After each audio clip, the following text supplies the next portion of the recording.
ఇవాళ రేవంత్ రెడ్డి ఎట్లయిపోయిందంటే అంత దుబారా. మొన్న ఫుట్బాల్ ఆడింది చూసిరా, ఎవరి కోసమే ఫుట్బాల్ అది? ఈయన మనుమడి షోకు తీర్చుకోవడం కోసం 100 కోట్ల రూపాయలు ఖర్చు పెట్టిండు. నువ్వు ఫుట్బాల్ ఆడితేంది, నువ్వు ఏం ఆడితే మాకేందా రేవంత్ రెడ్డి? సింగరేణి కాలనీసి 10 కోట్ల రూపాయలు తీసుకుపోయి ఫుట్బాల్ మ్యాచ్కు పెట్టిండు. గవర్నమెంట్ ఖజానాకెళ్ళి ఈయన నేర్చుకోవడానికి 5 కోట్లతో స్టేడియం కట్టుకున్నాడు ఒక్కడే. 5 కోట్లు పెట్టి ఈయన సొంతం స్టేడియం కట్టిండు గవర్నమెంట్ పైసలతో. నీ సొంతం పైసలతో కట్టుకో, గవర్నమెంట్ డబ్బులతో ఇవాళ స్టేడియం కట్టిండు రేవంత్ రెడ్డి.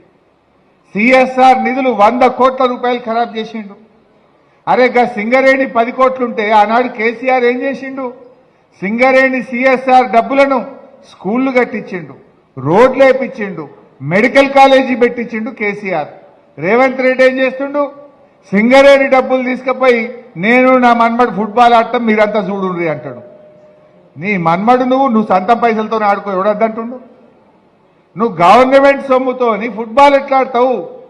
సింగరేణి సిఎస్ఆర్ తోని కేసీఆర్ మెడికల్ కాలేజీ పెట్టి డాక్టర్లను తయారు చేసిండు కేసీఆర్. సింగరేణి డబ్బులతో కేసీఆర్ మంచి మంచి ప్రభుత్వ పాఠశాలలు కట్టిండు, మంచి మంచి రోడ్లు వేసిండు.